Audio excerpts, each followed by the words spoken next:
Hello বন্ধুরা, আজকে রান্না করব পাবদা মাছের ঝাল। এই সর্ষে বাটা দিয়ে পাবদা মাছের ঝাল খেতে কিন্তু খুবই ভালো লাগে। এই পাবদা মাছগুলো একটু ছোটো সাইজের, পরিষ্কার করে ধুয়ে কেটে নিয়েছি। পাবদা মাছ এই ছোটো হয়, একটু বড় বড় সাইজের হয়, খুব বড় বেশি মাছ না হয় এটা। এমন কোনো কাঁটা থাকে না, খেতে খুবই ভালো লাগে। ভালো করে নুন হলুদ মাখিয়ে নিচ্ছি।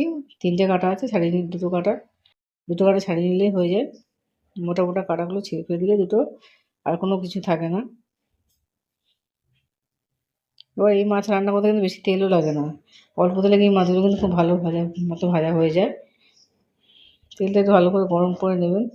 রান্না করার আগে ভালো করে তেলটা যদি গরম না করে মাছগুলো কিন্তু কড়াইয়ের মধ্যে লেগে যেতে পারে। এবার প্রথমে তেলটা ভালো করে গরম করবেন।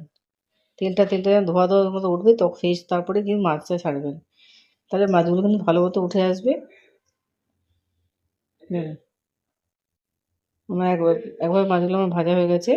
এবার পরের পিঠে মাছগুলো আমি ভেজে নেবো। এখানে আমার 500 মতো মাছ আছে। মাছগুলোকে এবার তুলে দিচ্ছি। আপনারা পাবদা মাছ ভেজে রান্না করবেন।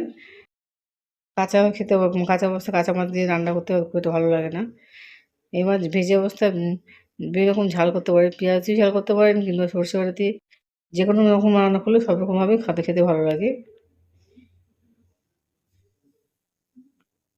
আরেকভাবে মাছগুলো ভেজে নিচ্ছি আমি। একভাবে মাছগুলো হয়নি, দুবারে আমি মাছটা ভেজে নিয়েছি দুবারে। একবারে বেশি বেশি মাছ না দিয়ে অল্প অল্প করে মাছ দিলে মাছগুলো ভেঙে যাওয়ার চান্স থাকে না।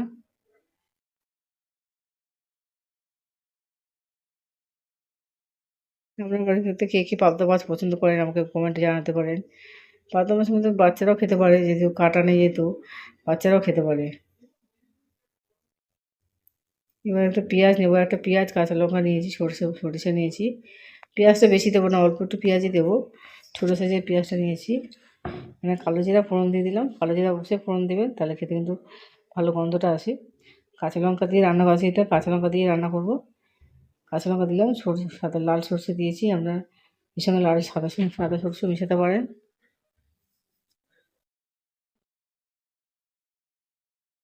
আমি একটু পেস্ট করে নেবো পেঁয়াজ, কাঁচা লঙ্কা, সরিষা। সামান্য পরিমাণের মধ্যে নুন দিয়ে দিচ্ছি, যাতে তিতো না হয়ে যায়। কিন্তু জল দিতে লাগবে না, যেহেতু পেঁয়াজের রস আছে। জলটা দিলাম না, একবারেই দেবেন, কি সুন্দর পেস্টটা ভালো মতো তৈরি হয়ে যাবে।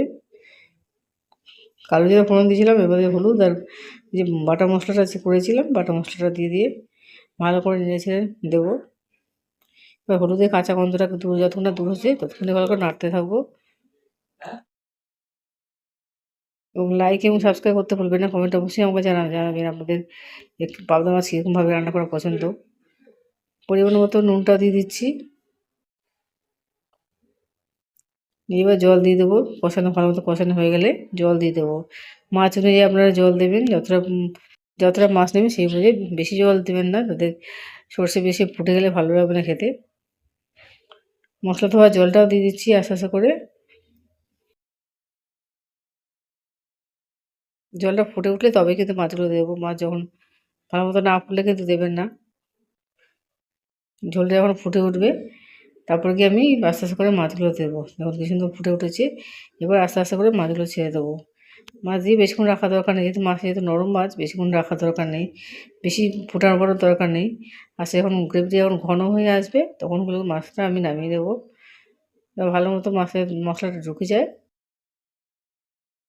ভালো মতো একটু খুন্তি দিয়ে একটু ঢুকিয়ে দেবো মাছগুলোকে, যাতে মাছগুলোকে ভালো মতো মশলাটা ঢুকে যায়।